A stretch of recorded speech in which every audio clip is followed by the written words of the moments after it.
I'll just keep an eye on those participants. Okay, well, we got people still joining, but thanks everybody for joining us today for our first quarter Texas Energy Code Compliance Collaborative for 2023. We like to call it TECCC. We have great presenters today, so I'll kick off just a few things to be brief for an update for SPEER. We've changed a few things. Things have changed since I've landed here back in August.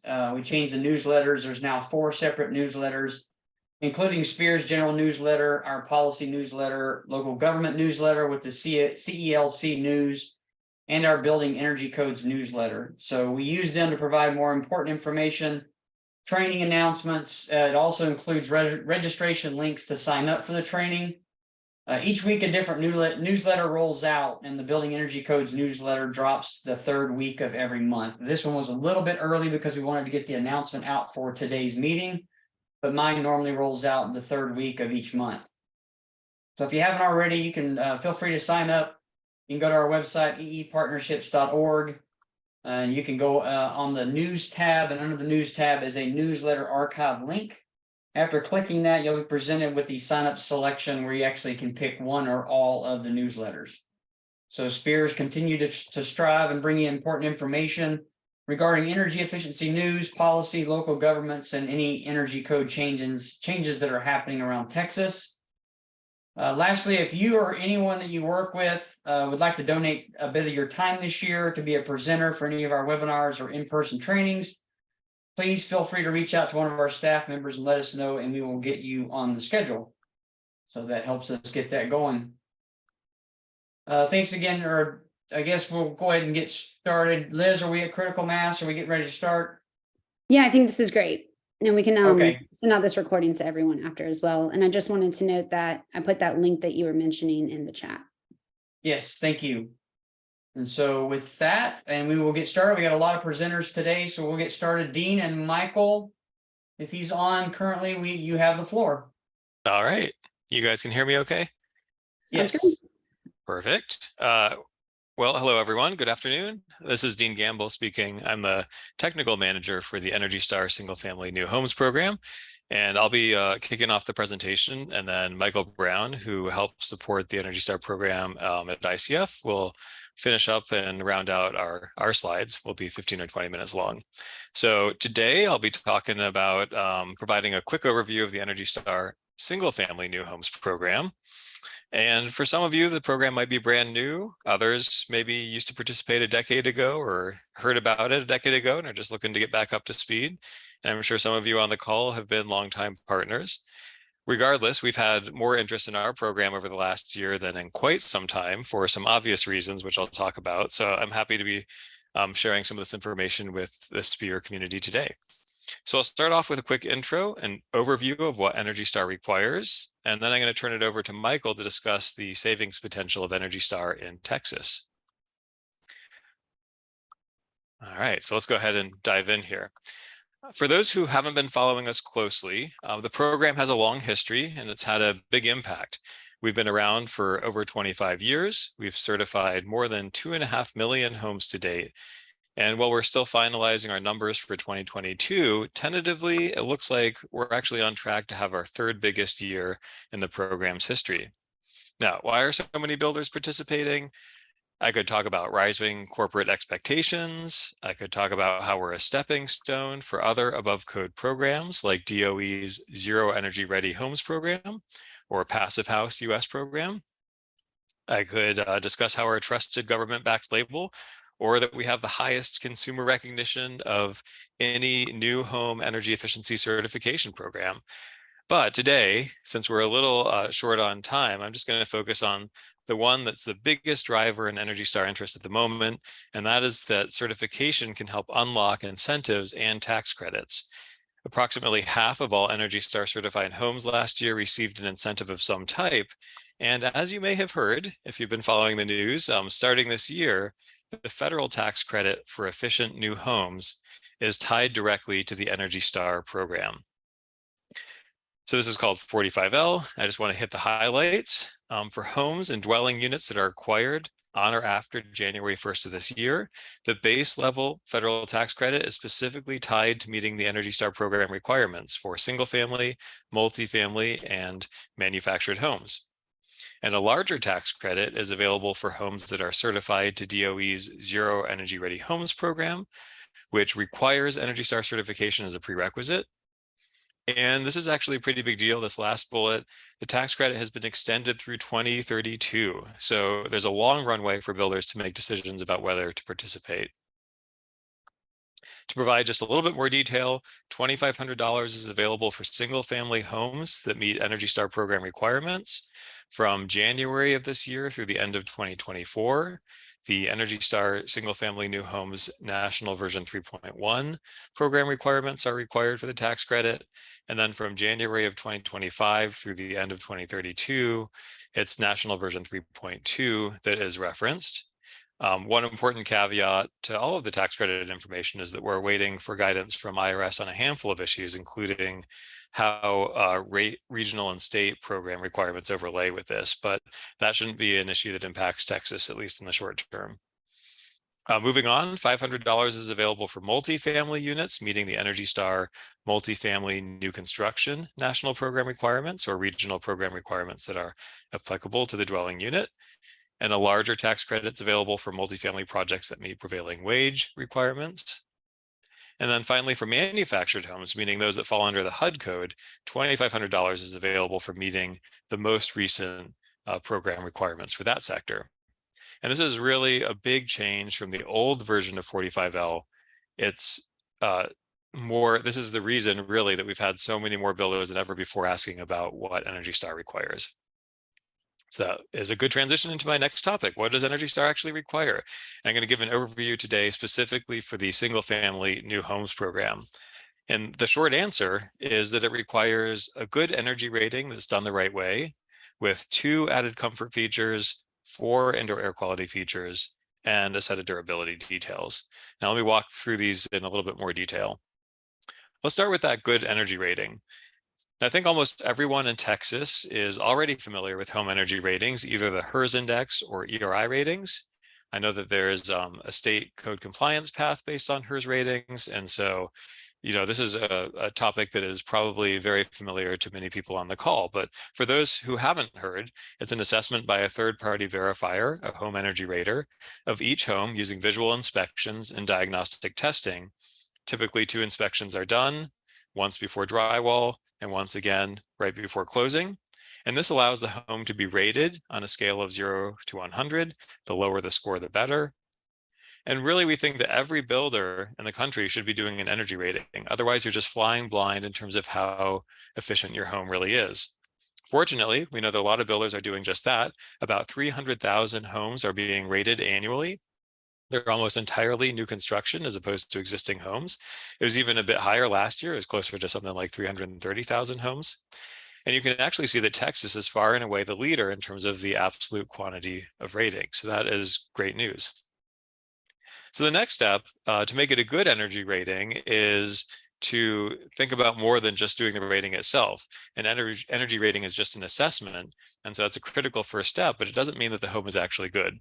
So a terrible home can also get an energy rating. It might get a score of something like 130. And that's better than not knowing that the home is 130, but it doesn't make for a good home. So good energy rating means a couple of things. First, a decent ERI score. And that's why the Energy Star program defines an Energy Star ERI target that you have to meet for each home for the home to be certified. And today, aiming for something in the range of 55 to 65 will get you to Energy Star in almost every state in the country. And the average score of all rated homes last year was 58, so squarely in that range. That means of those 300,000 or so homes that are already getting a rating, on average, more than half of them, 150,000 or so, were already meeting the ERI target that's required for Energy Star certification. But a decent ERI is not the only thing that makes for a good energy rating. Standard 301, the standard for doing energy ratings, already has other mechanisms to assess more than just the score itself, such as the insulation installation grade. So to us, a good rating also means achieving grade 1 insulation installation. That helps the builder get the R value that they paid for, and it reduces the chance of comfort complaints. So if you're paying for, say, an R15 high density bat, then you should be expecting that your installers are actually delivering R15, not poorly installing the bats and getting something closer to R13 or R11 of performance. And now grade 1 or grade 2 HVAC installation helps a builder ensure that their heating and cooling systems were properly designed and installed. And that should not be taken for granted, unfortunately. Studies have shown that there's improper airflow in nearly 50% of HVAC systems. Nearly 1 in 2 have an airflow problem. An incorrect refrigerant charge in 60 to 80% of systems. So unfortunately, you just can't assume that everything is okay. You actually need to check the installation quality if you want to know that it's been properly installed. So if you can do a good energy rating on your homes, meaning a decent ERI score, grade 1 insulation, and grade 1 or 2 HVAC installation, then you're well on your way to reaching Energy Star certification. To that, we're just adding 7 key features, and I want to run through those now. So let's start with an easy one. Each Energy Star home and apartment includes a MERV 6 or better filter in the heating and cooling system. That's going to remove contaminants from the air as it passes through. I think that's a pretty straightforward requirement. Don't think many builders would have problems complying with that. Next is the durability feature, the water management system, which basically means proper flashing to keep bulk moisture draining away from your home instead of into it. In other words, don't tuck your raincoat into your underwear. That's always good practice. You don't want to do that and get caught with wet underwear. Now, originally, years ago, this was a builder checklist, but at this point, we've completely eliminated the checklist and the paperwork collection. It's simply a list of details for the builder to implement themselves. And almost all of this is baked into code as well. So it's not really even asking for much more than what builders should already be doing just to comply with code. We just know it's super important for high performance homes because leaks and other moisture issues can be so damaging. And in fact, many of our partners go above and beyond these requirements already, for example, by having third-party assessments. Feature number 3 is combustion safety, which comes in a few different flavors. You could use power vented or direct vent appliances. You could do combustion safety testing. You could keep the combustion appliances outside the home's pressure boundary, like in the attic. That's common practice in Texas. Or another great option is just to use electric appliances that avoid the combustion issues altogether. Whichever strategy you use, this is really just a question of due diligence to keep the home buyers safe. That's in your interest. So let's pause. The first 3 features should be pretty much gimmies that builders are already doing, but Energy Star is just double checking because they're so important. Let's move on to something that might be a little bit more of a learning curve, the complete thermal enclosure system. Just by doing a good energy rating, you'll already have a head start on this. You just need a few more things. So first, we'll make sure there's enough insulation and the window performance is good enough to prevent problems. So for example, looking at this infrared photo of a home in a cold climate without slab insulation, you might be able to hit a good ERI or HERS score without the slab insulation, but you're going to end up with pretty cold feet. And this is something we only require in climate zone 4 and higher, but it gives you a sense of the details that we care about here.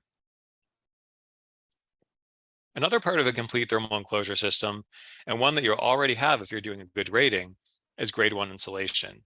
And then we'll make sure that obvious leak points are sealed, like around windows, exterior penetrations, attic hatches, things like that, to make sure that your enclosure is buttoned up.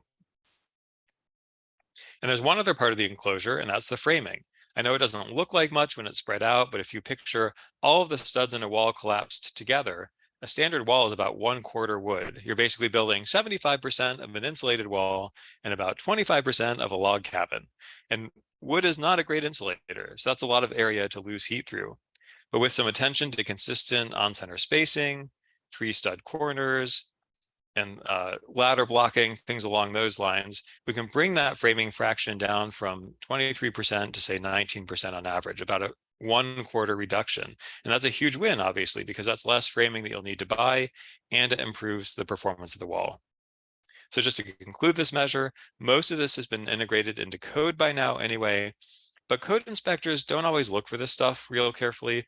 Your energy rater is the real expert here, and they'll help you figure out which of these items might need a little tightening up. Okay, 4 down, 3 to go. Because we're building a high performance home, we're going to build it tight and ventilate it right. And that means we'll add a whole house fresh air system to deliver a consistent amount of fresh air into the home. There's a variety of options to do this, from a bath fan with a special controller to a motorized damper on the HVAC system, all the way up to something like an energy recovery ventilator, an ERV. But the point here is that the system is going to have control over the air that enters the home instead of leaving it up to the whims of Mother Nature. And this is now required by nearly half of all states anyways, just for code. But if it isn't required, it's really something you should be doing regardless for the health and the comfort of your home buyers. So that was bringing fresh air in. The other half of the air quality equation is taking the bad air out. And so we'll add vented exhaust fans in the kitchen and the full baths. Now, you might not know the science details, but cooking actually creates a ton of contaminants. It creates things like formaldehyde, ultrafine particles, fine particulate matter, and excessive water vapor. You're actually really kicking up a lot of bad stuff into the air when you're cooking. And there's a reason that commercial kitchens have enormous range hoods with huge rooftop fans. And in the home, range hoods that are installed in recirculation mode, like you sometimes see, they're just unfortunately blowing these contaminants back in your face. So it might look good, but it's not really doing a whole lot for indoor air quality. So we want the range hoods to be installed with ducts that go to the outdoors to get those contaminants completely out of the home. And then the last feature are bedrooms that are comfort balanced. Homeowners spend more time in the bedroom than all the other rooms combined in their house. And when bedroom doors are closed, as they often are, air can become trapped. It's not enough to supply conditioned air to each bedroom. That air also needs a pathway to get back to the HVAC system on the return. Now, there's a variety of ways to create a return air pathway, like a transfer grill, a jump duct, dedicated returns, or this is not as recommended, but you can sometimes even use something as simple as an undercut door. And actually, this makes me think of a builder who we worked with for like 10 years who resisted this particular measure tooth and nail. They just didn't see the value in it. And at some point, their in-house HVAC design team realized that their HVAC systems just would not work as they were expecting them to without a returner pathway. So they actually ended up incorporating this feature into all of their homes nationwide, even in the markets where they weren't doing Energy Star, because it was just that fundamental to making the HVAC system work. Okay, so that was a very quick overview of what's required in an Energy Star home. The short answer, it requires a good energy rating done the right way with 2 added comfort features, 4 indoor air quality features, and a set of durability details. We think these are all essential features. And if you think about it, which of these would you want to leave out of your own home? And just how difficult and expensive would it be to add these features after the time of construction? If you want to take some next steps towards certifying homes, I'd suggest these 3 steps. First, download the 1-page builder and developer fact sheet at the link that's shown here. It'll help reinforce a lot of what we discussed today. Second, if you're not already working with a rater, follow the link to find one. You can have them analyze how close your home plans are to achieving Energy Star and do a gap analysis. And third, you can sign our partnership agreement to make you eligible to certify homes. It's free, it's easy, and it's one prerequisite that you can just cross off your list right away. All right, so that's what I have for you. I'm actually going to turn it over to Michael now to talk a little bit about the Energy Star savings potential in Texas. Great, thanks, Dean.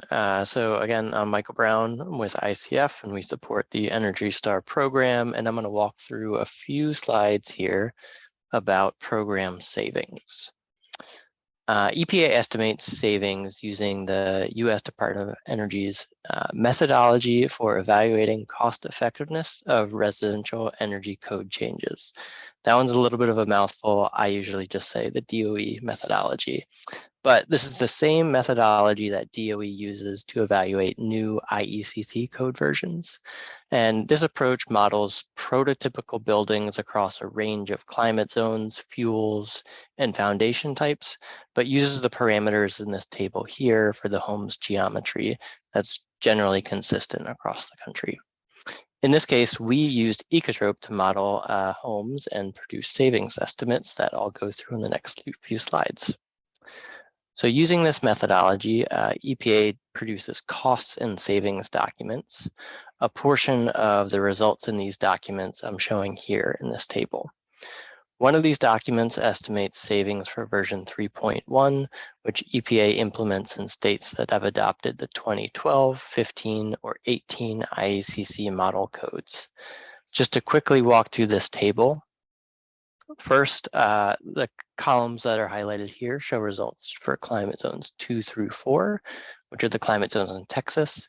The locations here are not necessarily in Texas because this is from a document that represents national savings estimates, but generally we'd see similar results for other locations in the same climate zone.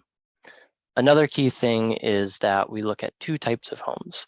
One is all electric with an air source heat pump and electric water heating, and the other has a gas furnace and gas water heating.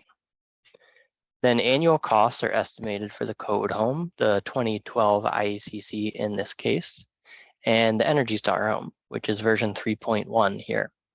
Finally, we compare these two and calculate the annual purchased energy savings. So Energy Star certified homes are designed to save at least 10% in states, even with the most stringent codes and climate zones that generate fewer savings. For certified homes in Texas, we estimate that the savings exceeding this minimum threshold with roughly 20% savings in climate zones 2 through 4. Now, EPA determines which version of the Energy Star program to implement in each state based on the statewide code. In Texas, this code is the 2015 IECC, so version 3.1 is required. That said, some jurisdictions in Texas have adopted the 2021 IECC. Therefore, SPEER recently requested that EPA conduct a small analysis just for Texas to estimate the savings of version 3.1 relative to the 2021 IECC. So even though version 3.1 is not designed to generate savings relative to the 2021 IECC, SPEER was interested in knowing if savings still occurred. The results are shown here. So first noticed that we're still looking at climate zones 2 through 4, but all modeled locations are in Texas now.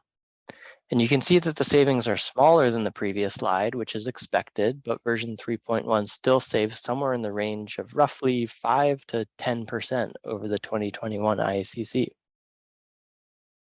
Finally, I wanted to briefly show the latest Energy Star version 3.2, which EPA intends to implement in states that have adopted the 2021 IECC or an equivalent code, meaning that it's designed to achieve at least 10% savings over it. Again, this is from a national cost and savings analysis, so the locations are not all in Texas, but the key point here is version 3.2 saves in the range of 15 to 20% against the 2021 IECC in climate zones 2 through 4. So just to recap, version 3.1 is required in Texas and generates some savings, even if jurisdictions have adopted the 2021 IECC. For builders or partners who want to generate even greater savings, then version 3.2 can be used, even though it's not required for certification. So with that, I'll pass it off to Dean to see if we have any final thoughts or questions here. Great, thanks, Michael. Yeah, I wanted to throw up our contact information for both Michael and myself and some of our main program website and email links in case you want to follow up after the webinar. I think Michael and I won't be able to stick around for the whole webinar today, but we can take questions for now and hopefully answer any immediate questions. Yeah, Dean, Michael, thank you for that. I appreciate what you guys have done so far for that part of it. We do have a couple of questions. First off are the slides going to be shared, or will there be anybody link to the slides for this? I know a lot of that's on your website, but specifically the slides from today. Yeah, we're happy to share that. I'll email those over to you afterwards, Randy. Do you want that as a PDF? That's probably easiest to distribute. Okay. Yeah, will do. The next question we have is, why was ecotrope used and not the OSERI, the DOE calculation engine? Great question.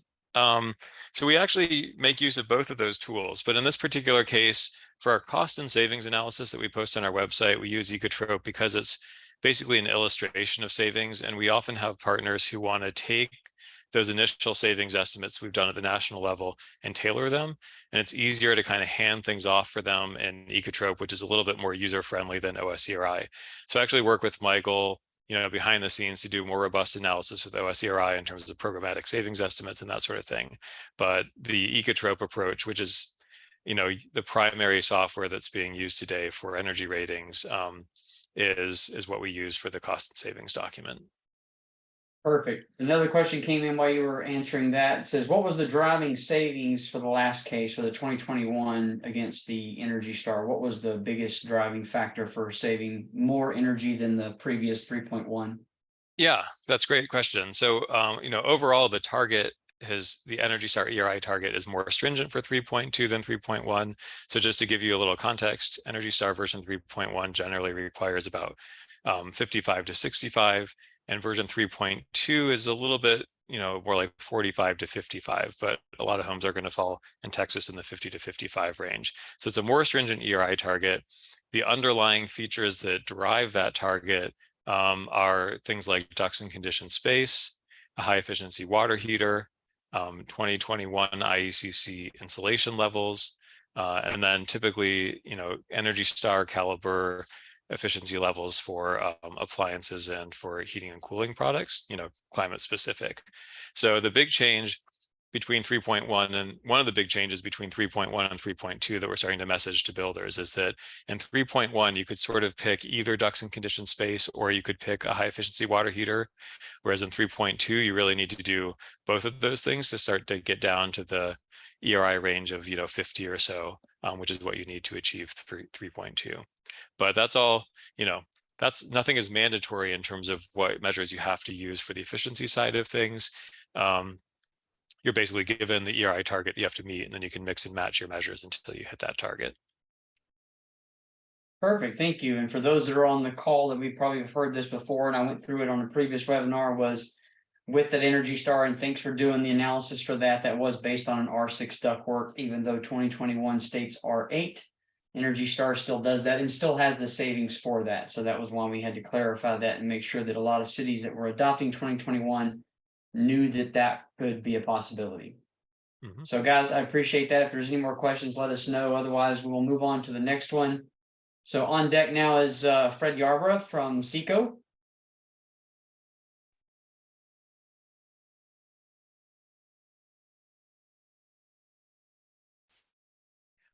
Fred, looks like you're unmuted, but we're not seeing your screen yet. Okay, so yes, hello everyone. This is Fred Yarborough. I don't have any set of slides, so I was just gonna give you an update on where we are with the code adoption process that the state of Texas, our office, the State Energy Conservation Office, has established for adopting updated codes here in the state. So as you may know, we have been waiting for the state legislature to go in session, and they are in session this year, because there is in the last session 2019, there was legislation that basically prevented our office, the State Energy Conservation Office, from adopting the new updated codes. We are still in the 2015 International Energy Conservation Code, the IECC, and we have not been able to move through the process of adopting new codes simply because there was legislation that says, this and that, and in the end, we couldn't adopt a new code. So, but that doesn't mean that cities, local governments, county governments have been able to move on adopting the 2018, the 2021 codes. The same thing for the state agencies. They are state agencies. They still have the 2016 as a requirement for meeting energy requirements in new construction or major renovations. State agencies also have to do, there's a water conservation standard that state agencies are also required to adopt and implement. And one of the things that we were working on that was also put on hold because of this 2019 legislation saying you can't adopt new energy codes was the high performance building design standards, which is an above code program for commercial state agencies. And so now that we are hoping that this legislature will, I guess, allow state agencies to adopt the newer updated codes, basically the 2021 code. And so we're waiting on this. I understand that Noah from SPEER is going to give a little update on the legislation and where we are and more detail. So I'm going to just go ahead and unless there's any questions about the code adoption process and where we are, I'll let somebody else, Noah, or if that's the We- next person. Fred, yeah, no, we do have a question, so I'll ask the question. It says, can Fred answer what the process is where SECO is on possible BIL and the IRA federal funds that could help with code adoption and weatherization programs? And are they aware of any other state agencies that might be actively trying to obtain any of the federal funding? There is, of course, there are a number of local governments. I mean, that whole thing about the federal IRA and the IIJA are everywhere. There's a lot of interest in them, and slowly, more and more, our office is becoming more aware of what the opportunities are, and we're basically right now in the application phase, analysis phase of a lot of these funding opportunities. There's a couple of events that have been put together by SPEER in partnership with SECO on funding opportunities. There's one coming up, I know, in May 25th in Dallas Fort Worth area. The topic of it, the subject is no funding left behind. And, you know, the members of our staff are going to be panelists, and we're going to give a little bit more detail as to what the opportunities are for funding projects. But at this point, there hasn't been any new programs that have been kind of signed off on from the state. Great. Great, thank you, Fred. Another Sure. question came in. It says, what was the House bill or the Senate bill of 2019 that prohibited SECO from the rulemaking process? I know which one it is. I don't have it with me, but if you get that person's name, I can send the bill to him. Maybe Noah knows Yeah, about Noah it. may be able to address that in Yeah. a bit. Yeah. Another question popped in. Go ahead, Noah. Look for it. Yeah, I'll look for it, Randy. I don't know it off the top of my head for the 2019 bill, but I'll look for it. Okay. Next question is, there's a Senate bill going on right now related to creation of a board of state appointees and the energy code. What's going on with that? It's the Senate Bill 674. Yeah. Unfortunately, I am not preview on what the status on those are, other than just the energy code. So if you get with me, I can put you in touch with our legislative liaison and get that information to you. Okay, great. I don't see any other questions, but Liz did put in the chat the May 25th federal funding workshop with the registration link that's there. So thanks for doing that, Liz. Oh yeah, thank you, Liz. Of course. And then Fred, do you mind if I also drop your email in there with some of these folks that might have these questions and want to follow up? Please do. Okay. Just note my last name is misspelled again. Sorry. It's Yebra, like Deborah. Got it. Okay. If there's not any more questions, or if there is, continue to put them in the Q&A session. Liz will share his email contact. That way you guys can follow up with him on that. So next on deck, and appreciate it, Fred, for that information. From ESL is Dr. Haberl. He'll talk about the 2021 IECC code stringency analysis.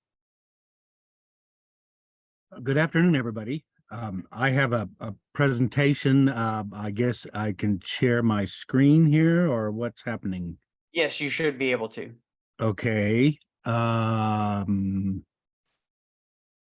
There will be a Okay, link. yeah, it's down at the bottom. Sorry, Yeah. I'm covering it up here. Okay, so let me go ahead and pull up the presentation, and I'll be happy to provide SPEER with a copy of this when I'm finished here. So there is what we should be seeing, and let me go ahead and project that here. You've got it. So anyway, I was asked to give a presentation on the laboratory's stringency analysis that we performed on the 2021 versus the 2015 IECC IRC. So I'm going to give that in 15 minutes or so, although it's a much longer winded presentation. I'm, of course, one of three principal investigators on the TERP program here at the Energy Systems Lab, along with Professor Juan Carlos Baltazar and Mr. Bahman Yazdani. And then special shout out to Chimbo Lee on our staff here, who did most of the analysis that I'm going to be talking about here today. So the ESL has responsibilities within the state of Texas for participating in the code adoption process. We also analyze the stringency of newly published codes, both with desktop analysis and with simulation. We also consider public comments in a separate process with SECO, and then we report these findings to SECO, and that is in a separate report that I won't be discussing here. So the thing I wanted to talk about here today, Zoom is getting in the way here. Okay, there it is our stringency letter. Whoops, sorry, which we delivered to SECO in 2021. This is a simple letter, but then there's a large number of tables and reports that are attached. So I just wanted to hit the summary here today. I believe this letter is available on the SECO website, and otherwise you can contact us if you would like to see it. But in general, that's the basis of what the legislature has asked us to do. So in 2021, we gave a recommendation to SECO that seemed pretty obvious at the time, but it's not really when you get into the weeds on these things. But in general, we reviewed the 2021 IECC IRC, and we compared that with the 2015 IECC IRC, both for single-family residential and for commercial and multi-story residential construction. And we concluded that the 2021 IECC was more stringent than the 2015 IRC. In fact, we actually did not find any measures in the 2021 that had less stringency, which was a bit of a surprise to us. We published a series of tables. There's a much more lengthy text that's available as well. But these tables simplify the stringency analysis. If you've ever had your nose in the code and you're checking one thing against the other, it's just the dickens to check all these different values from one thing compared to a different code. Sometimes they change, sometimes they don't. But nevertheless, that's what we did. What we decided to do was to make this a visual process. So we used highlighting in the 2021 code, which is on the right-hand side in the tables, and then in the tabulated text down below, to show those specific parameters in the stringency that are more stringent than the 2015 IECC. So on the left-hand side, we did the analysis for residential. Right-hand side, we did the same analysis, only different for commercial. As I said, in the tables that we provided to SECO and are available on our website, we put it in a tabular form at the top, and then we had bulleted text form down below, which actually reviews the tabular form. So you can see, for example, in this analysis, climate zones 3 and 4, that in the 2021 IECC, the windows, the ceiling, the walls, and the slab were more stringent for climate zones 2, 3, and 4. Whereas for climate zones 1 and 2, there were many of the parameters that didn't change from one code cycle to the next. In this case, it's 2015 to 2021. So both in tabular form and in bulleted text form, we went through that analysis. This is a continuation of that text form. We also looked at the efficiency standards, in this case, for example, for the air conditioners. As you know, those run off the federal standards and they didn't cycle this time. So it's basically the same for 2015 and 2021 IECC. Those, of course, be becoming more stringent in future code cycles. So there was no increase in efficiency for the air conditioners and furnaces in 2021 cycle. Interestingly enough, and this is really amazing, and I did want to ask the folks with Energy Star if you actually are monitoring the houses. We'd love to see some of that data, but we have been monitoring some houses here, and believe it or not, the water heaters are very consumptive in some of these residences, and it might not seem like much, but that little water heater in your house is consuming a lot of energy. So the efficiency on that water heater is very important. And clearly the 2021 IECC recognizes that. They put in a higher efficiency rating on the water heaters. And so we were able to see that in the comparison with the 2015 IECC. In addition, I don't know why. I've got some ideas. Some people have told me, but on the ICC hearings, ASHRAE hearings, we really have sort of hit the limit on some of the things, some of the construction things we can do in buildings. So somebody came up with the idea of adding additional energy efficiency packages, and it's really practically genius, because you take things where you can to the limit of the construction, and then you simply put some ideas out there, some packages out there, and you let the homeowner choose one, in this case for residential. So we can see that's what the 2021 IECC has done with their additional energy efficiency packages in R40125. And this is indexed by path that they take in their compliance with the IECC, either the prescriptive path, the total building performance path, or the ERI path. And then depending on those paths, they then use a different set of measures within table R4082 in terms of the additional package options. We moved on to commercial, and we did the same thing for commercial. Similar but different sort of patterns arise. We see some increased windows, U values, SHQCs for climate zones 2 through 4 in Texas. We also see, interestingly enough, same sort of thing that we saw before, very, very modest increases. These are the majority of the smaller systems here, but the tables go on for some of the larger systems. In this case, they're the same, which of course is indexed according to the federal efficiency improvements. Interestingly enough, same thing again for the water heaters that we saw in the commercial construction. In difference to the residential construction, the list of additional efficiency measures is just breathtaking in commercial. And it really covers many, many different aspects of these options. HVAC efficiency, lighting, on-site renewables, dedicated outdoor air conditioners, service water heaters, enhanced thermal envelopes, improved air infiltration. It just goes on and on. And in general, you need to pick 10 points for this. And these are awarded, of course, on a particular table. They're indexed by measure and climate zone. So they have a basic set of efficiency standards, and then you have to choose a set of additional standards. And indeed, that is one of the things that's making the 2021 IECC more efficient than the 2015. And this is the indication of that in these tables here.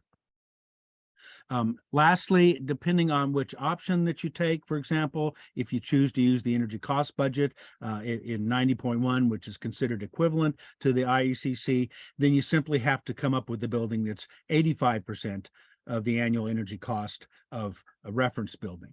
And of course, as you know, when you use ASHRAE standard 90.1, it's energy cost. And that, of course, gives the benefit to electricity and a little bit of a disbenefit to natural gas because of the dollars per BTUs for electric. This, of course, is the continuation of some of the different sections that we looked at, literally looking section by section. You have to look for different changes. One of the ones we did notice, for example, was that the lighting power density is more stringent in the 2021 versus the 2015 IECC. So this is what we delivered to SECO that backs up this simple letter on the front of it. And I'll open it up for questions at that point.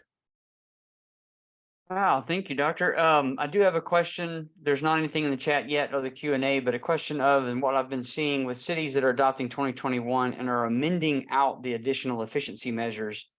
Is that what I'm assuming from what you just said, the additional measures were part of your analysis? I just wonder if it was ran without any of those being taken.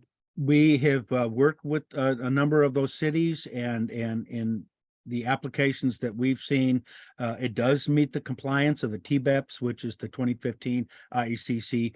But of course, when you take out those additional efficiency measures, it doesn't give you that extra 10% in efficiency that the 2021 can deliver. So it makes it compliant with the 2015. I think a number of the areas that people have expressed concern about is the building pressurization testing. A lot of that has to do with the availability of providers in some areas. And then secondly, ductwork pressurization testing. And there's a couple of other specific things that make them a little bit nervous about jumping completely onto the 2021 IECC. Yeah, I can attest to that. There's a lot of areas out there that just haven't been doing the testing. And so to jump from a 15 to a 21 and then require that testing, it's going to take a lot for the workforce to get caught up. Well, and surprisingly enough, you know, you don't know how we're going to go forward into the future, but it shows up from time to time. We get builders who want to make a name for themselves because they're delivering high efficiency homes. And these are the people we like to work with and ask questions to, because if they're doing it, we like to be able to know who they are and where they are. So when somebody calls in with a question, we can refer them to a builder in their area that's actually doing it, and maybe sort of knock the edge off of it a little bit there. Because, you know, if builder A is doing it, then sooner or later builder B is going to have to be doing it from a perspective of a customer wanting to actually see something. Yeah, that's a great approach. I appreciate y'all doing that. There was a question that came up in the chat. Says basically they're asking, are they amending out those additional efficiency measures for the commercial side only, or also for residential too? I've seen it for both. Yes. Same thing for you. Yeah, and Okay. of course, commercial is 10 to 15 times more complicated than residential, just because of the number and the complexity of the different building types. And to make matters worse, we're starting to see a lot of complexes that are actually mixed use complexes. So it's not just a restaurant, but it's a restaurant with a mall area or a dining room. So, you know, from a code compliance standpoint, that's a tough thing to analyze. Absolutely. All right. And also, I guess one last question would be on your stringency analysis. Can you, if it's available, can you put the link to that in the chat? Yes, it's available on our website.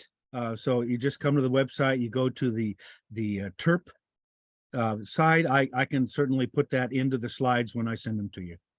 Okay. Thank you. Thank you. Appreciate it. There's no more further questions. We've got Noah Oakes on deck for legislative update. Go ahead, Liz. There was something in the chat about questions about if it was amending the commercial code side only or residential as well. Yep. And then saying that they found a typo in C407.2 that the requirement is 80%. Thank you. Yeah. Thank you for the typo. I do have typos from time to time. But is it also residential or just commercial? This is both for residential and commercial. I tried to separate the two out, but as you know, when you're in residential, quite often you're using the commercial equipment efficiency tables. So there's a bit of going back and forth on the two.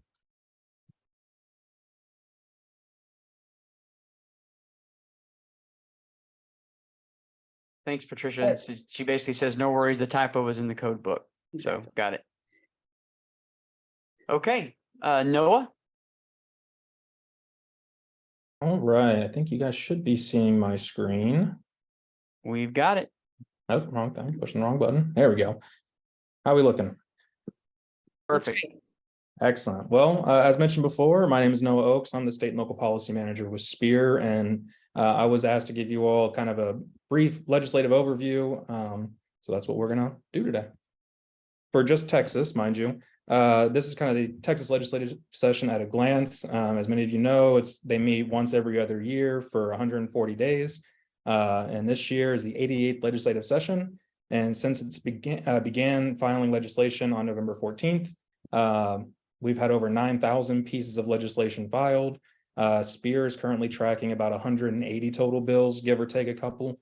Not all 180 bills are going to be directly impacting codes or energy efficiency or anything like that. It's just we are really trying to cast a wide net on what legislation's out there, not just for this session, but some of these bills will be refiled next session or in future sessions. So definitely something to keep an eye on and look forward to. March 10th is a key date for me personally, so I always like to put it out there just because it's the filing deadline for unrestricted, or was the filing deadline for unrestricted bills and resolutions, which basically means that was essentially the cutoff for filing new legislation. And I've had a lot of time for the last month and a half now of being able to analyze some of these 180 bills that we're tracking. Committees have been formed and are currently hearing legislation and passing bills out to the respective chamber floors. And we expect here in the next week or two to start seeing bills being sent over to the opposite chambers in order to be passed through their committees in the House or Senate, wherever they need to be. And then the last thing that I always like to look forward to, and I know anyone that pays attention to the legislature pays attention to, is the sine die, or the end of session, which is May 29th. And for anyone who's counting, that's roughly just under 6 weeks away. So definitely looking forward to that.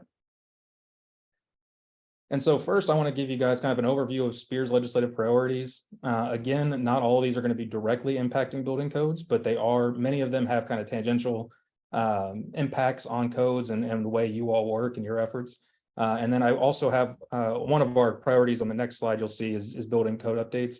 I'm not going to talk about that one, but there's a future slide that talks explicitly about some of the bills that have already been discussed.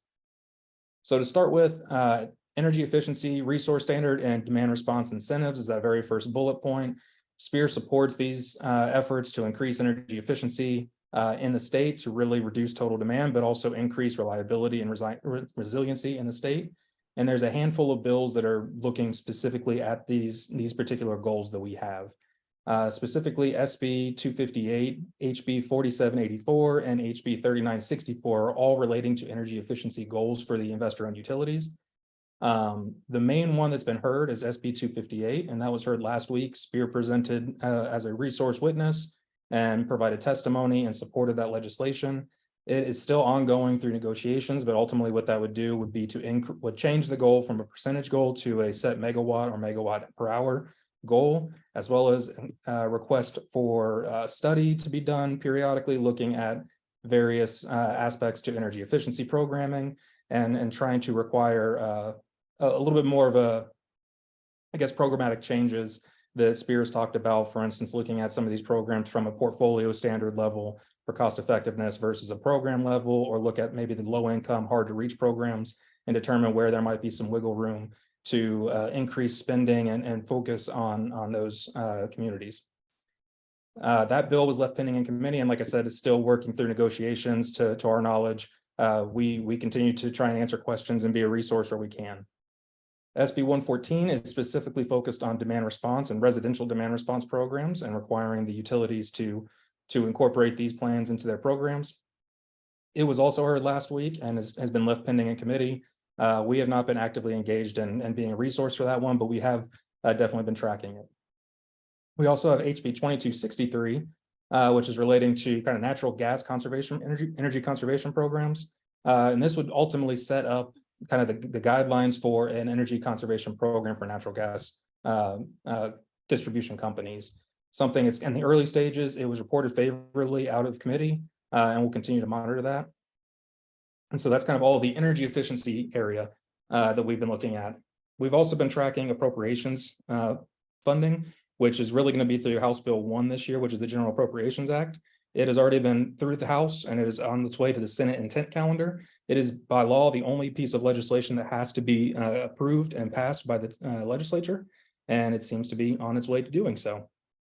We've also included HB 4811 and its companion SB 2404, which could probably go up in that first bullet, but we also put it down here in the second bullet just because this would establish an energy efficiency council for Texas, and that would basically be a way to really work together from state agency to state agency, kind of collaborating and understanding where our state resources are going for energy efficiency, and also provides a way for federal funds, potential federal funds to come into these programs over the course of actually potentially getting these funds from the federal government. HB 4811, we testified as an organization in support, and it was reported favorably just this week as it was substituted. We also reference HB 3061, which would establish an energy efficiency loan program. However, as you see, it's referred to committee, and if it's only been referred to committee and not heard from in committee at this point, it's not a good sign. It's not necessarily mean it's not going to move, but because time is of the essence and sine die is just around the corner, it makes it very difficult for this to move, but still something to pay attention to.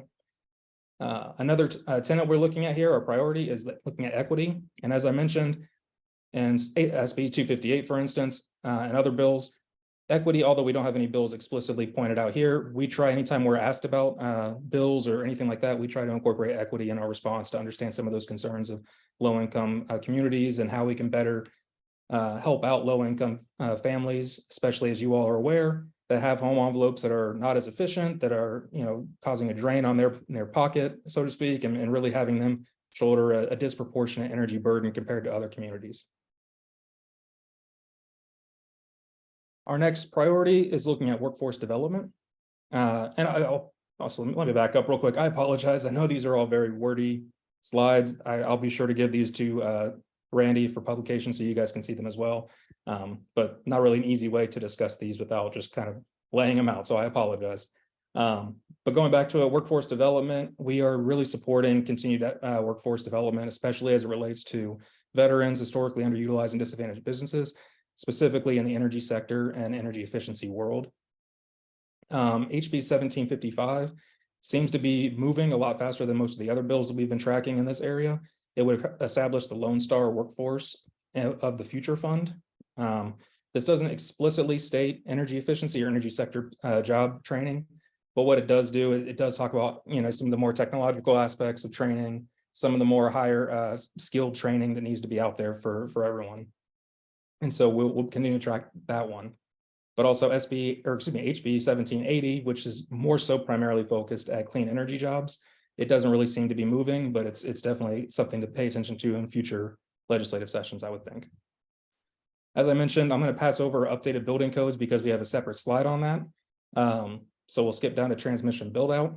We continue to support efforts that are going to help the transmission infrastructure planning process. The infrastructure for transmission is really kind of a hindrance to the state right now. We really need to start building that out appropriately. As a result, we are tracking HB 1254, which is looking to try and expedite some of the certification process for some of the transmission planning projects. It was just referred to committee, hasn't really moved anywhere at this point, last time we checked, and that was probably an hour and 15 minutes ago or so. So I'm not really sure if it's going to move, but definitely something to pay attention to. And then lastly, we also look at climate action. So we support developing climate action plans for not just the state, but also down at local level. And as a result, we have two bills in particular that we're following. HB 846, which would establish or would create the Climate Change Impact Assessment Council. Doesn't appear to be moving anywhere, and I don't think we really thought that would, but basically that would require the state to start looking into climate change and its impacts on our state economy, on our development, and pretty much everything that the climate can really impact. And so it hasn't really gone anywhere since it's been referred. And then we also have SB 1860 and its companion HB 4930, which would it would make it a little more difficult for municipal municipalities to adopt climate charters and basically force municipalities to go to the state agency for approval before passing a climate charter, which is something that's could be very concerning for anyone who's trying to actually work in this climate sphere. And so that's kind of our high overarching levels of priority bills.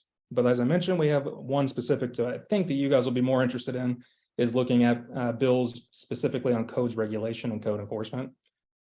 So the first bill isn't, this one's looking SB 783 and its companion HB 743. Well, this doesn't actually stipulate codes. It would be something that I think you guys would probably be interested in. And it essentially prohibits municipal governments and county governments from regulating or picking winners, as they would say, when it comes to natural gas or electric appliances.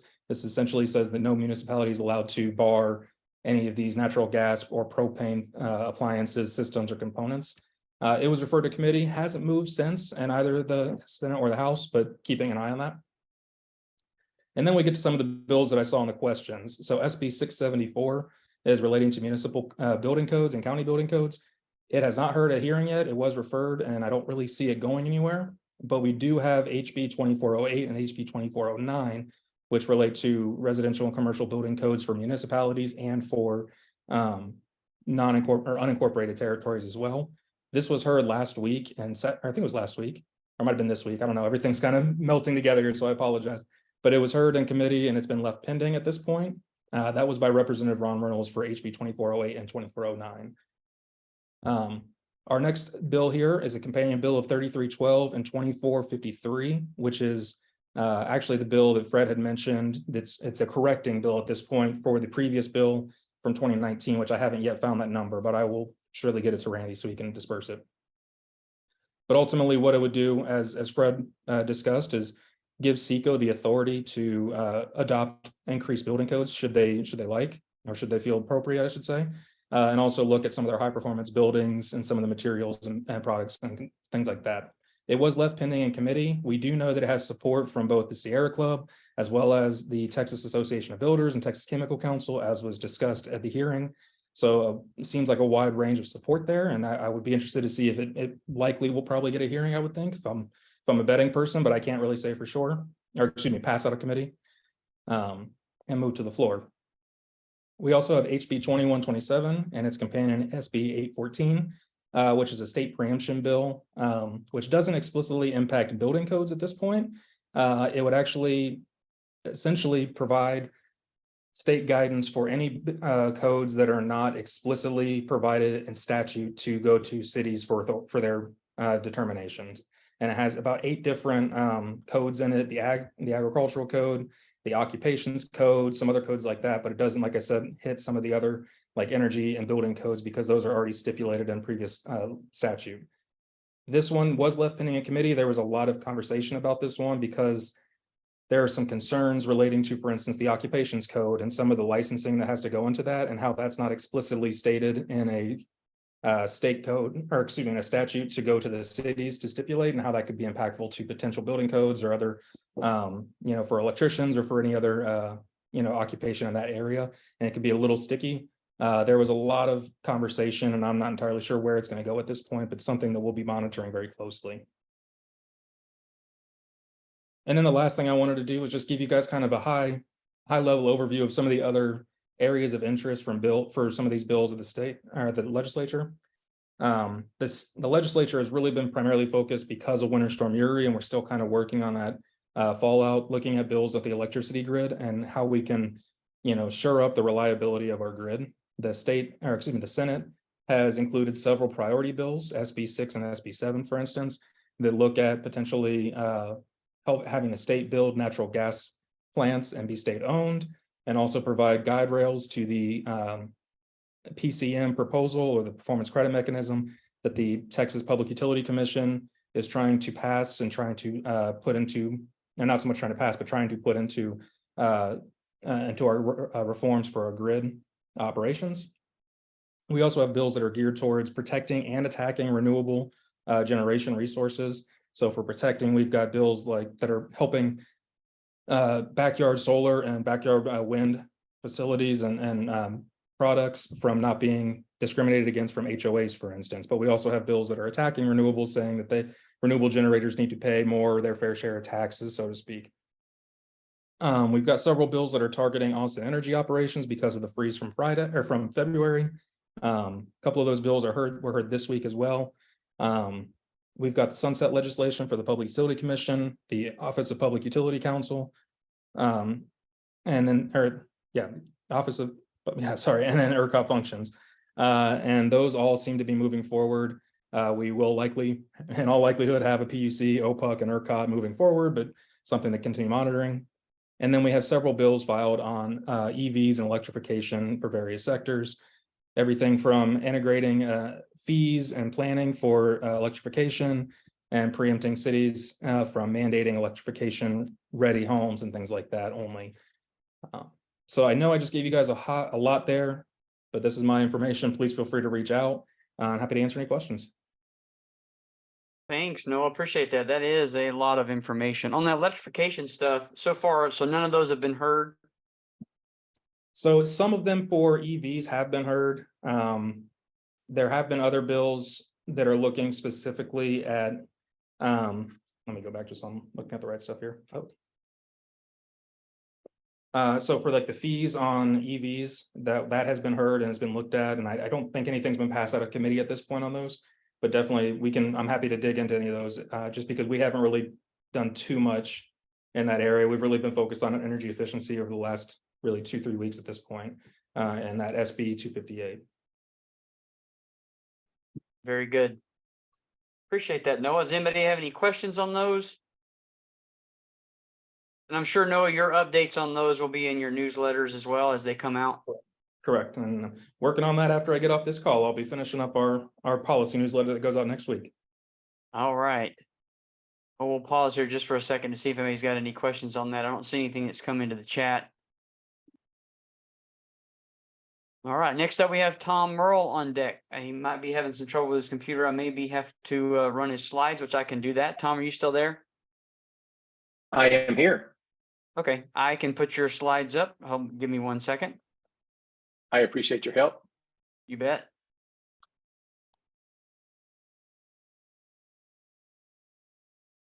All right, and you should be seeing it. Take it away. All right. Got something in front of it now, but that's all right. My name is Tom Merle. I'm going to be covering a few different items. This is part of a PowerPoints that I do on ventilation for homes and buildings. This one is going to be a part of it is about the 2020 IECC requirement changes for ventilation and some more. So for those that you know me, it takes me a minute to get around to what actually I'm talking about. Next slide, please. We're going to briefly just everybody knows who ASHRAE is. Everybody knows the 62.2 standards. I still put the slide up for those that may not. Then we're going to be looking at for the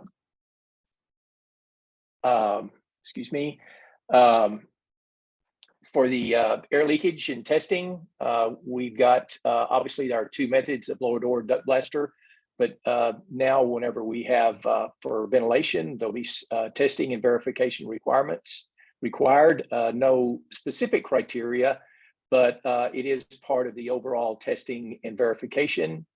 We'll look at the code, the 2015 Texas Energy Code is still in effect, as has been stated several times.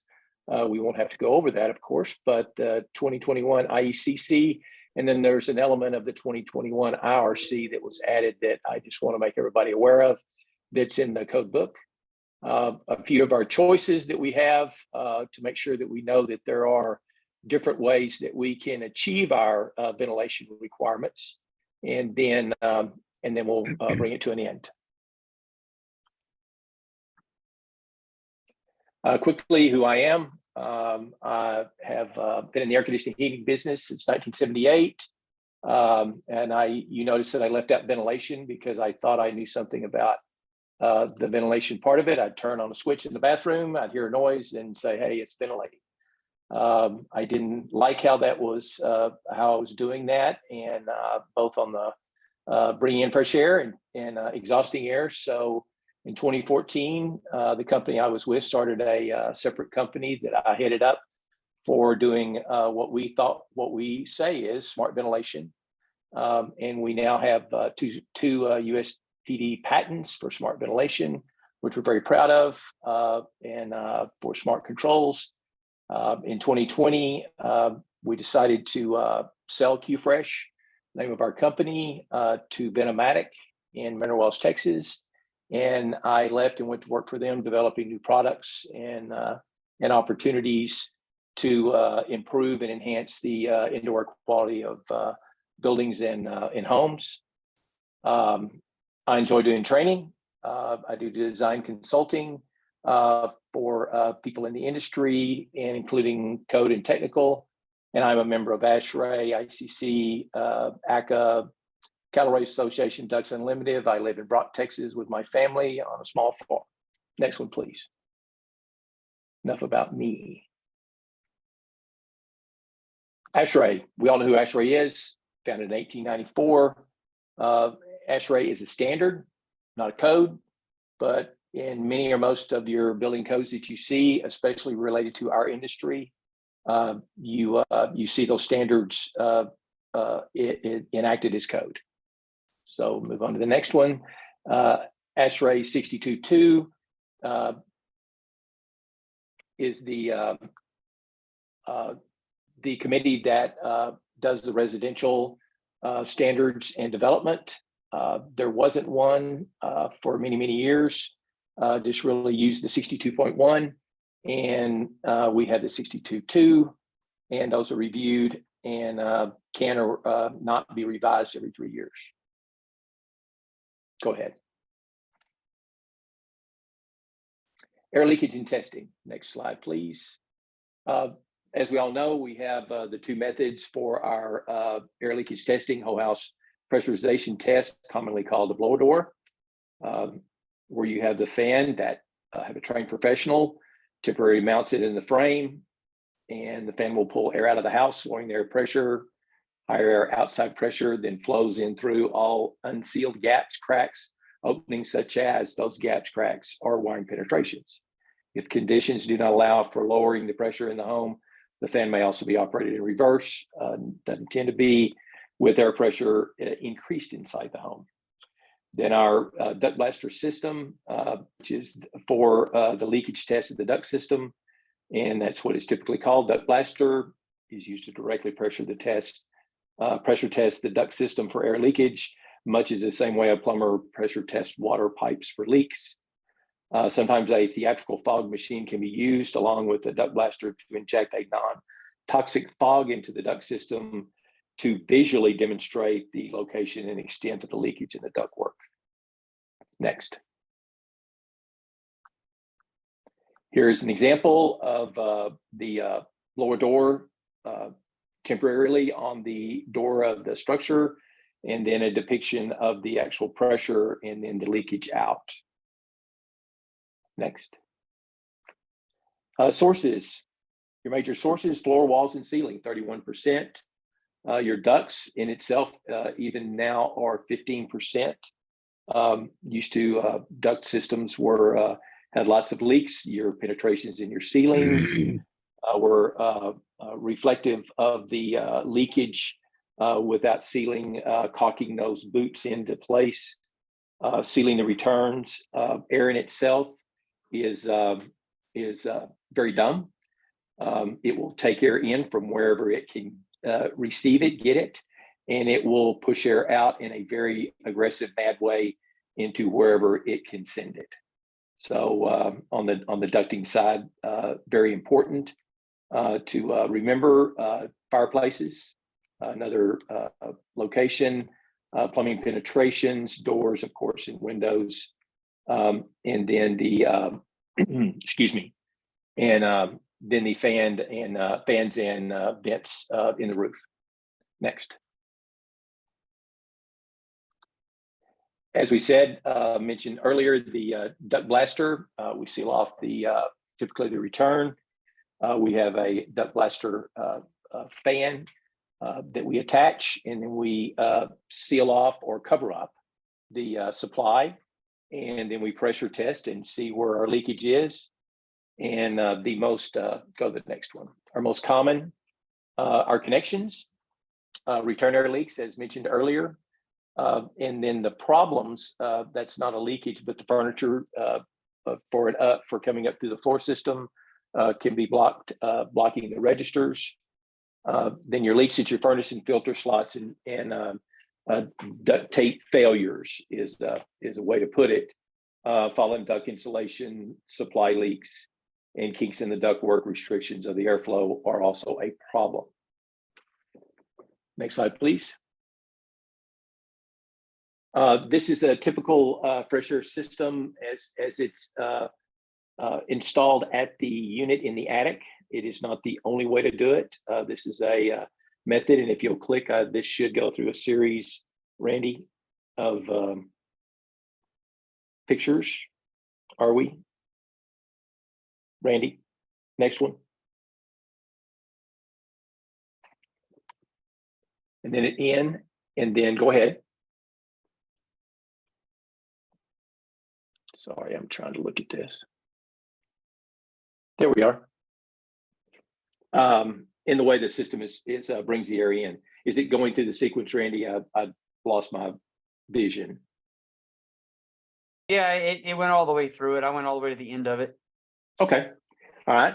And just a typical how it brings air in, brings it in from the outside, and then goes through the system. All right, next one, please. Verifying whole house ventilation with the fresh air. Our challenge is accurately measuring the whole house ventilation fresh air. We have the airflow with a continuous flow of air on the continuous chart typically is between 30 and 100 CFM. It does go over that for continuous, and devices are very, it's hard for those measuring devices to really accurately calculate that flow, depending on what you use in the way of testing that or verifying. It just, many of the devices that we have used over the years, even a low flow hoods, are really not designed for a 30 CFM measurement, and it doesn't always give you the accurate reading. I put on here the trash bag method. I don't know if Dean's still on, but we were part of a testing at one of the meetings, and we found that the trash bag method was about as accurate as anything for measuring both exhaust fans and supply air. So it was a very interesting learning opportunity. The location of the inlet is less than ideal, or sometimes in a safe location, say on the side of a building or structure or roof. Location of the outlet is independent, and say we put it in a common area with a high ceiling, just hard to get to and then to measure. Then you have a lot of your fresh air systems, as shown in the example on the previous slide, is ducted into the air handler or furnace return air plenum or box, which again is difficult to measure as it's actually delivering the air with a powered fan. And then whenever you use the use of controls and fresh air unit with a much higher CFM to meet the intermittent rates, which is in table 1505.432, uses internal algorithms that may also control the indoor air handler furnace HVAC system. So what that means to me is to say that these systems can and will, in almost all cases, deliver the minimum continuous when measured, but their settings, runtime, are adjusted and important to meet and to have set to meet those minimum requirements. Whenever you have a higher CFM fresh air machine, you have to be sure that it is set to run enough times to make up for the times it's off. Go to the next one, please. And just some examples of some of the challenges when measuring the flow. Here's a fresh air intake on a porch. and I borrowed these pictures from good friends of ours that many of us know. I've got a picture that I had that I took at a apartment complex in Austin that had fresh air. And this is up very, very high, up high on the side of the wall on the second or maybe even the third floor. And then the one at the bottom, I always like that. That's a good example of doing your job and going into the shower unit and measuring the exhaust in there. That's on the exhaust strategy. Next one, please. Here's an example of when you're measuring the inlet, terminal, outlet, very simple. Here's your ventilation duct, and then the direction of the airflow, and then that's you measure that. That's also applicable to whenever you're measuring for the actual unit itself, the independent air handler, the independent fan that you're using to bring in the air. Most of your units, the ones that I'm aware of, have a port to be able to measure that, and then you obviously make your calculations as to delivery. Spec sheets also are listed as to what they will deliver based on their static pressures. Next one, please. Once again. All right, our current code, already been mentioned, as I said earlier.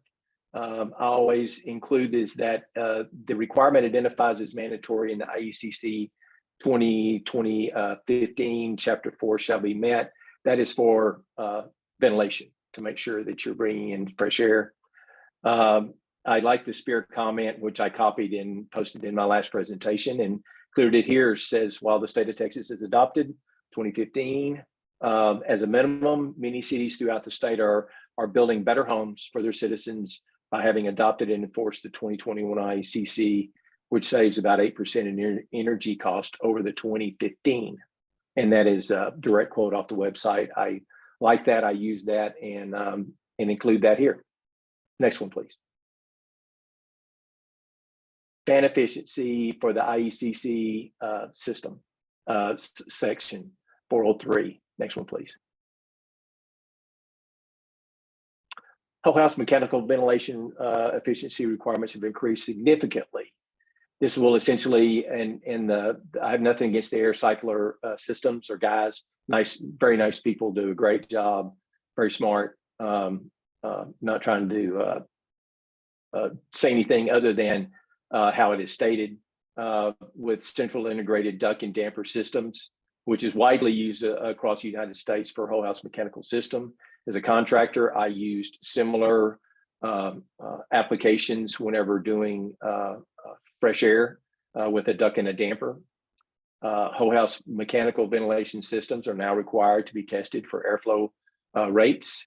Rates must meet the fan efficiency CFM per watt threshold as stated below. And that's where the change comes in. The significant change is that our supply or exhaust on the inline is 3.8 CFM per watt, which is a good, efficient, which changed to 3.8.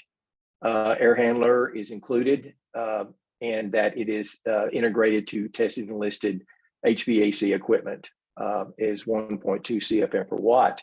And what that means is that that the air handler is, as we agree, is a very inefficient way to deliver the fresh air, because it likes to take, the HVAC system likes to take its air from the easiest location or path, which is your return air intake for the HVAC system, and not through a 6-inch duct. It can pull some air in. We have found that it doesn't typically meet that requirement or that need of bringing in, if it's 60 CFM more, and even sometimes less. And then you're also running a HVAC indoor unit that is designed to move a lot of air, and you're asking it to be selective and do that, but also bring in a specific amount of fresh air that is typically, let's say 50, 60, 70 CFM.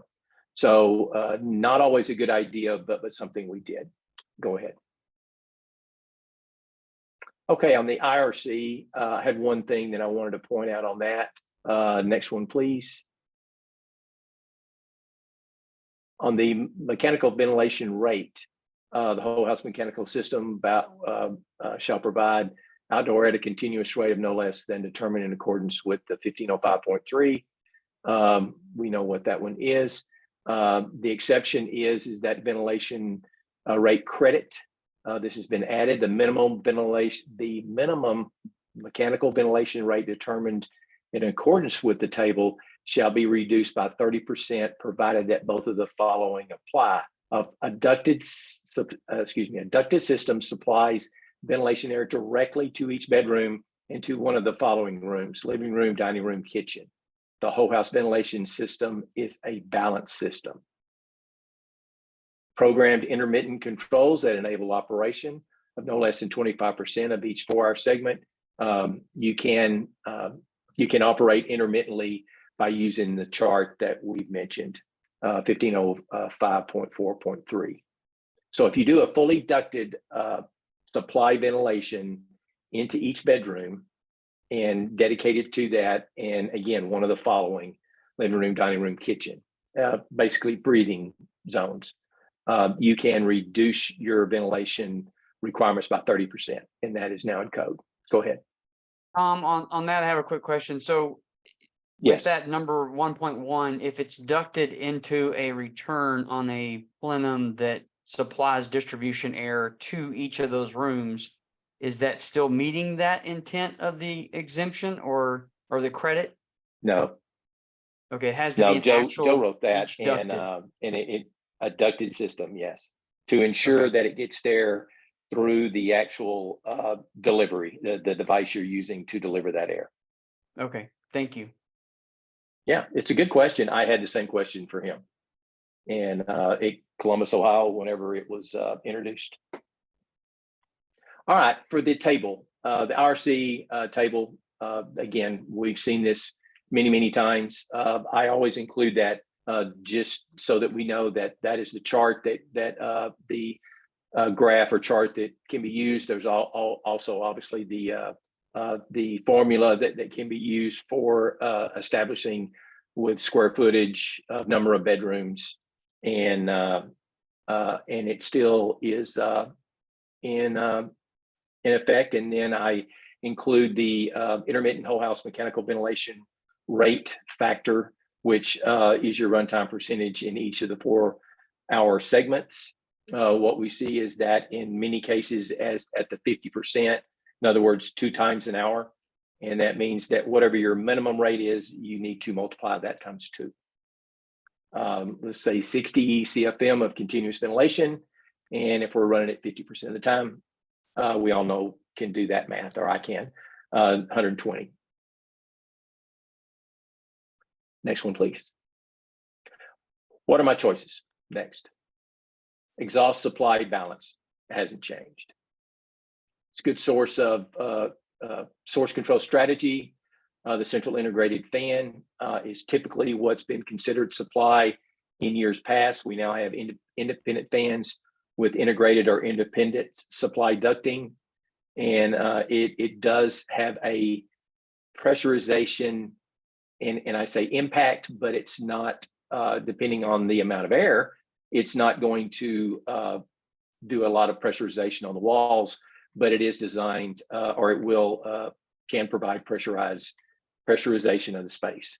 Balanced ventilation is another one that is an ERV or HRV is what has been typically and been applied to that or used for that. But your balanced ventilation does have a couple of other choices that have plus and minuses. Next one.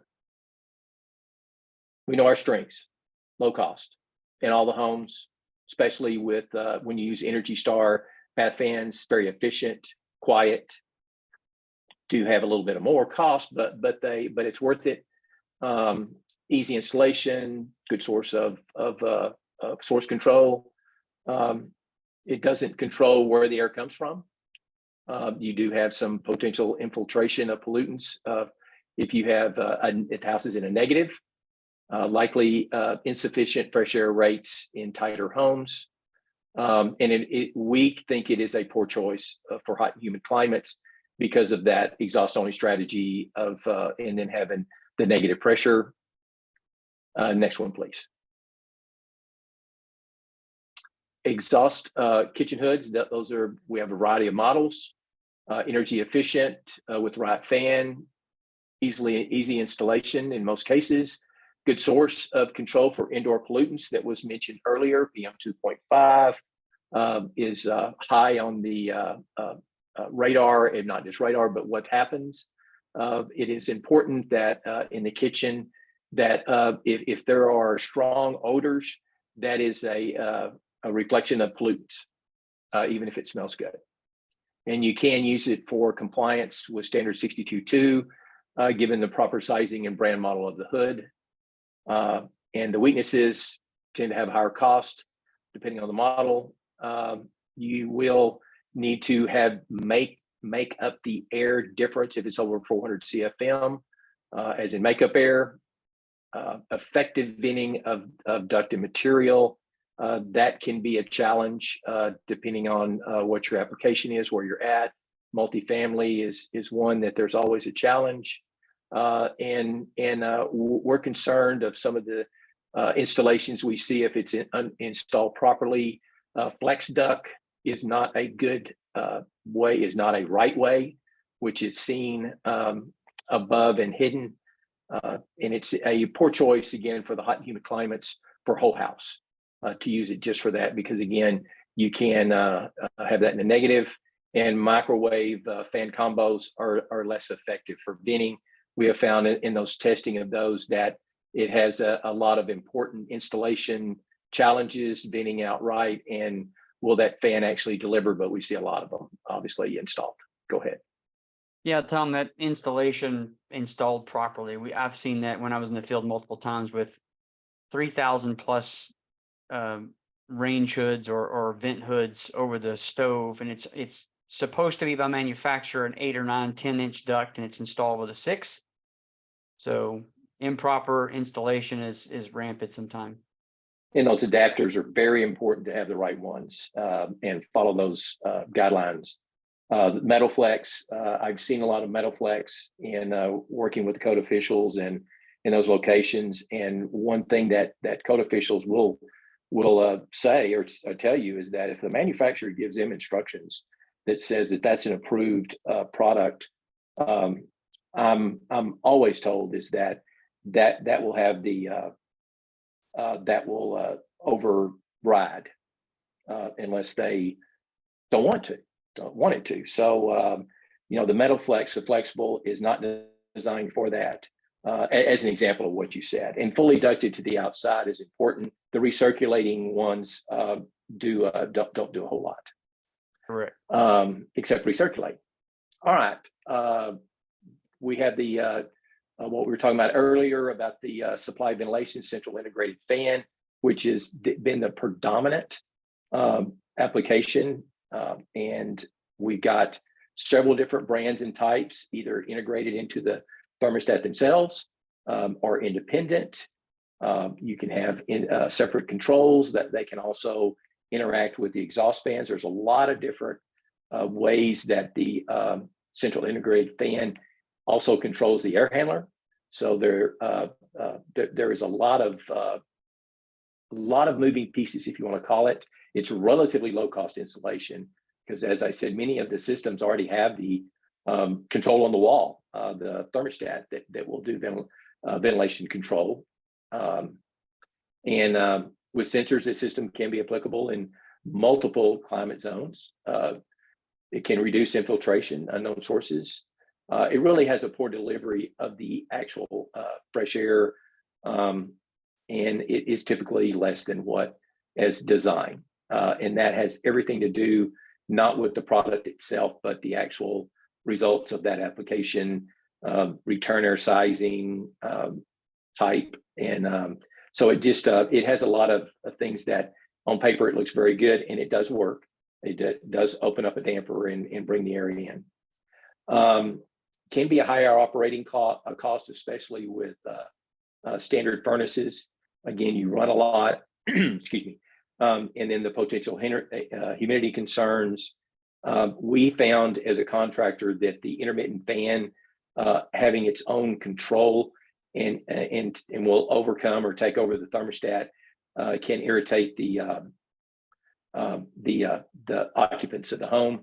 That they have a big concern about. I turn the system off, and now it's running, and I have it off, and that of course is always seen more in the shoulder months, whenever you have less runtime of the AC unit or the furnace, and when it's running and the damper opens, you don't during those times you don't notice it, and it is difficult to meet the 2021 IECC with that. Next one, please. We have supply ventilation. This is another in the category. You have intermittent fan. This is with the intermittent operation. It is designed to meet ASHRAE. Control is integrated into the ventilator. And in other words, it has smart controls in it and operation. It's intermittent internal fan. And they all brands have a form of a washable or replaceable filter. And I say that it is depending on the brand, that I mean as in depending on if it's a standard one or if it's proprietary or if it's a washable or, again, as I say, replaceable. It is designed to run intermittently. I have a couple of CFM down there.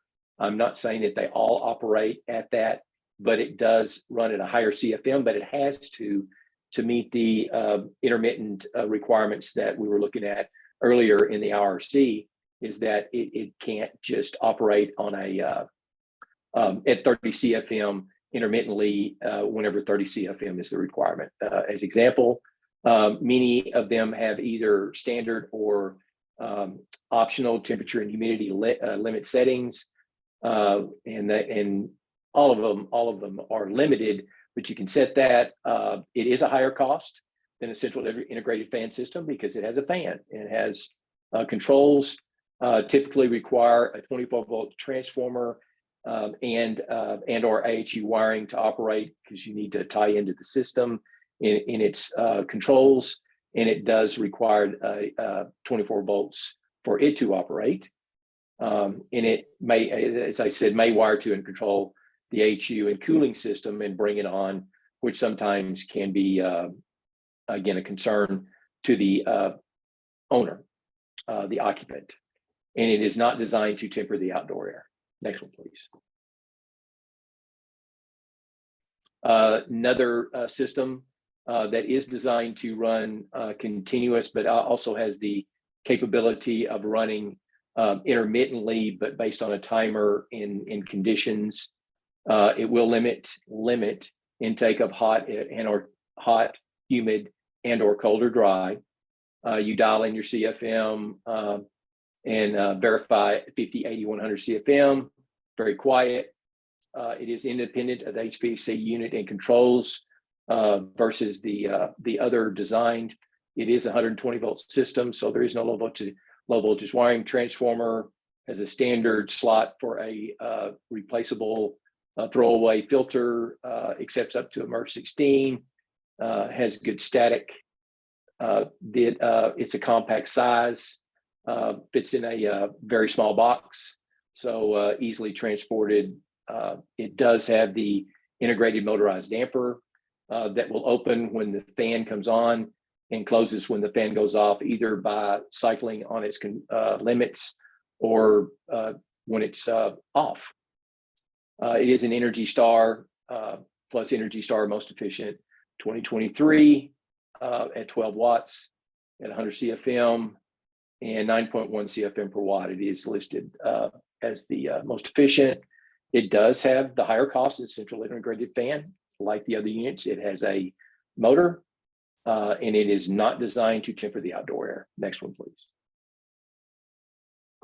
Balanced ventilation, ERV, HRV. Dean mentioned this earlier or showed it one of his slides. I have found that a lot of people that I know that install these or that have them installed don't know a whole lot about them. great application in that the way it can exchange air in the air never touches, but the exchanger will take that and make it a more conditioned air. It doesn't fully condition it. It's not designed to do that, but it will take the outdoor air, bring it in, and then exhaust stale indoor air. And that air will become more like that air that's going out. And I say like that, it is not the units that, excuse me, we mostly see are not dehumidifiers, though that they will capture and from an energy standpoint and not carry that into the home, which is good. And it does mitigate temperature and cap level of humidity. Again, not a dehumidifier by design for the ones that we typically see. Single housing for intake and exhaust, so that means it's compact, all in one box. It is a greater cost for equipment and labor versus, say, a supply only, or specifically the exhaust strategy that you already have there. As anything that has a fan device that is bringing air in or moving air through it, you really need to be sure and have that regular filter maintenance, as with all systems. And it is not designed, as most systems are, to have a high MERV filter, high rated MERV filter in it, like a 13 or a 16. It is, you have to put a bigger filter in.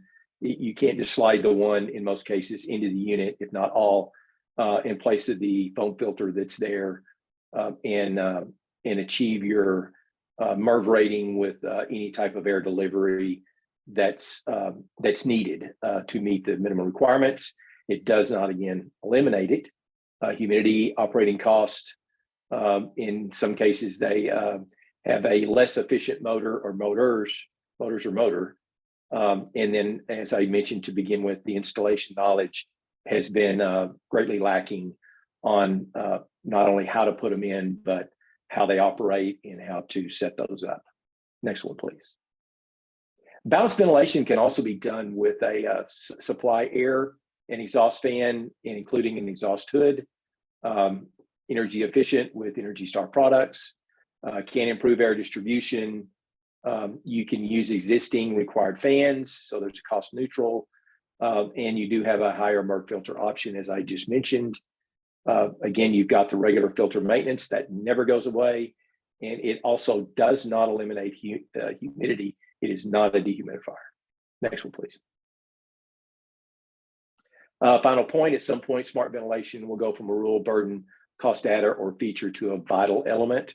And appreciate our friends at Honeywell for that picture of the house covered up. And that's it.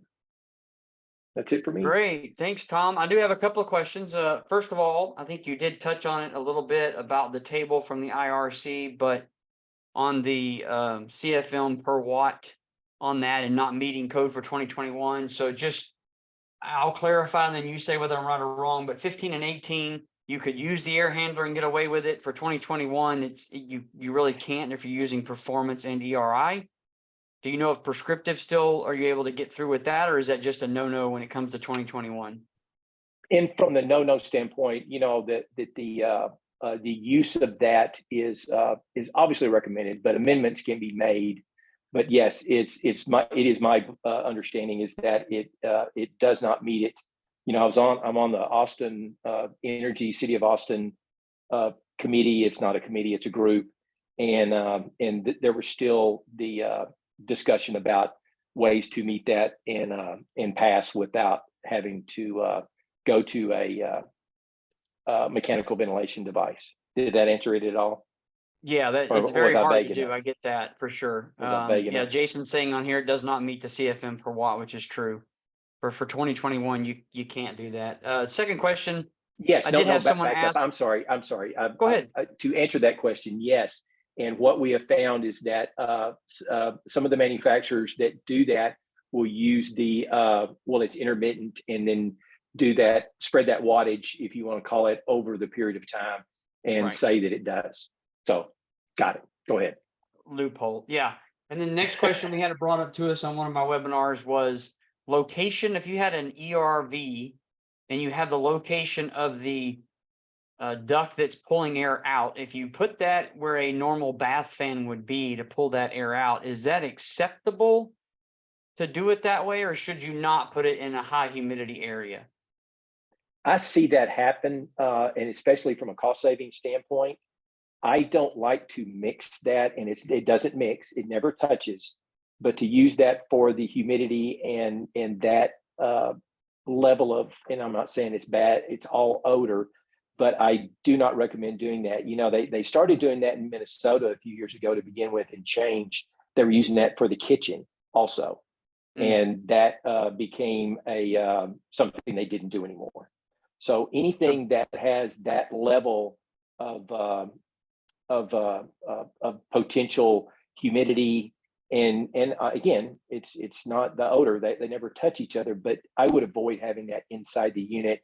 And then the higher humidity, whatever's, you know, taking out and coming in, if it's dry air and you've got humid air, you know, dry air coming in and humid air going out, it will take on that. It's not icky.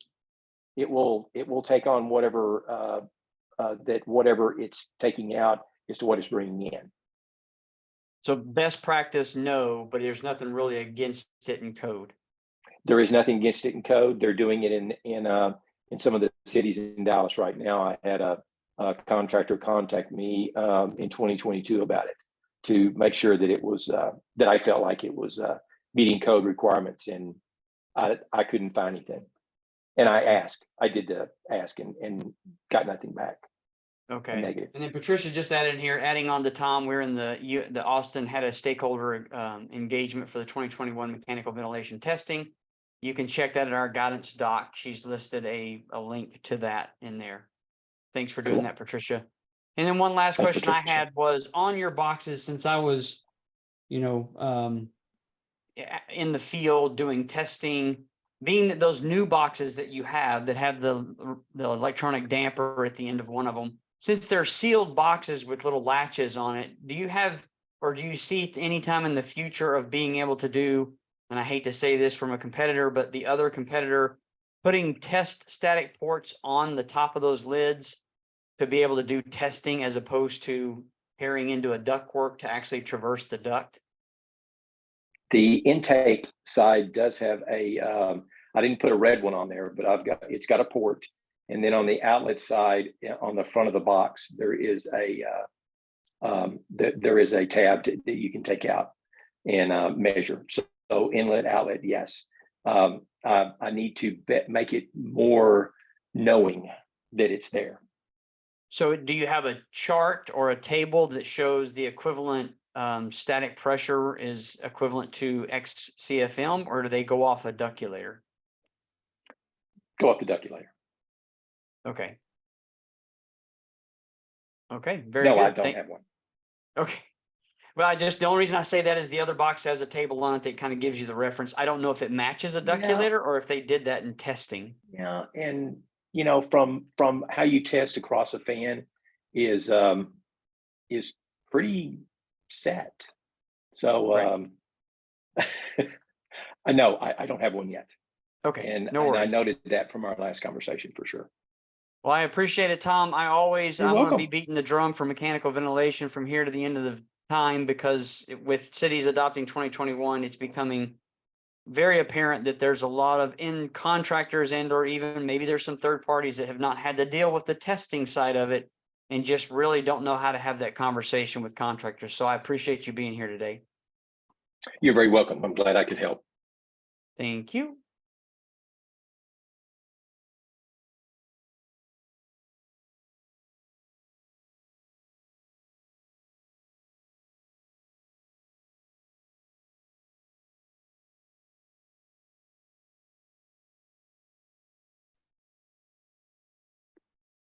All right, Randy, is there any updates that you want to give, or do you want me to kind of unmute everyone and just see if anyone has any questions or comments?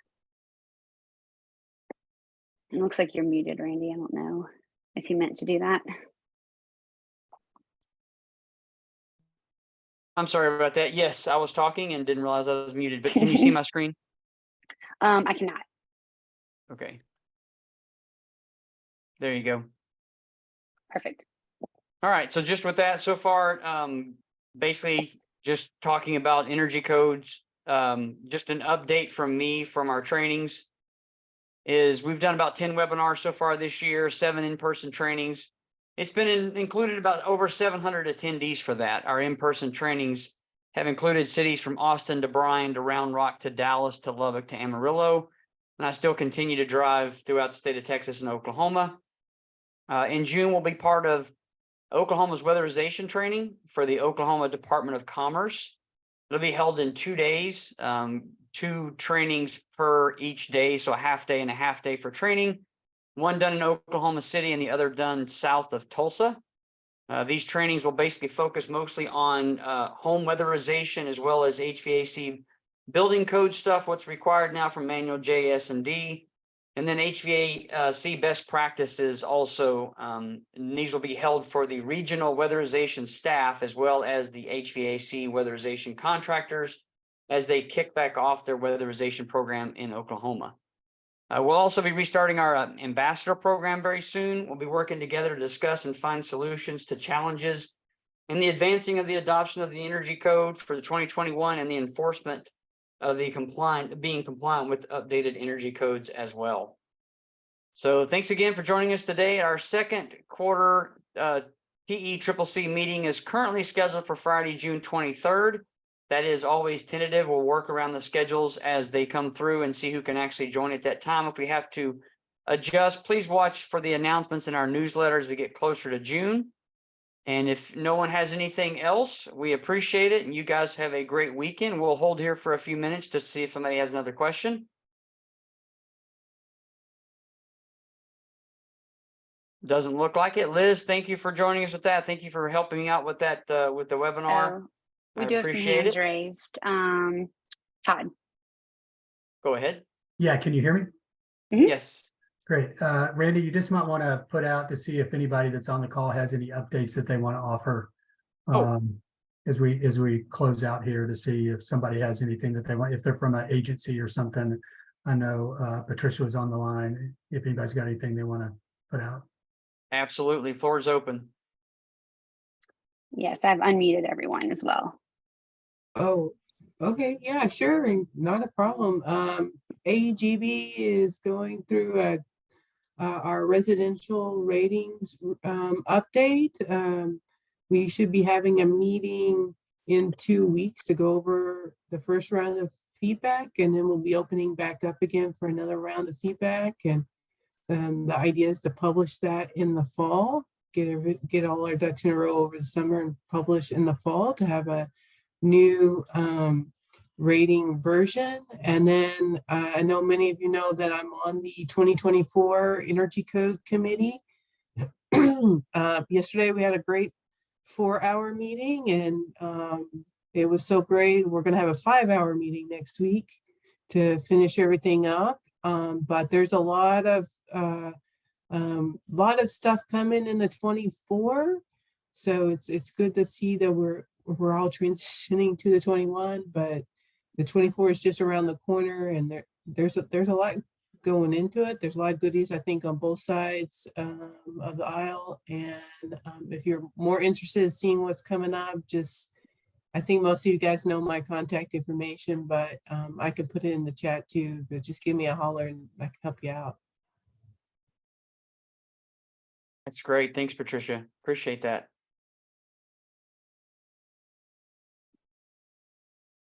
Don't see any other questions. Anyone else?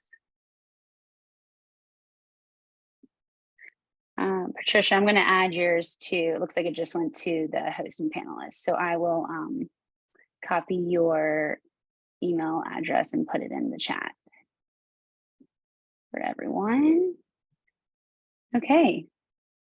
Well, thank you everyone for attending. I think that this was great. A lot of valuable information. As Randy mentioned, this has been recorded and we will put it on our YouTube channel shortly. Thank you all. Have Thank a great y'all. weekend. Appreciate it. Yes, thank you.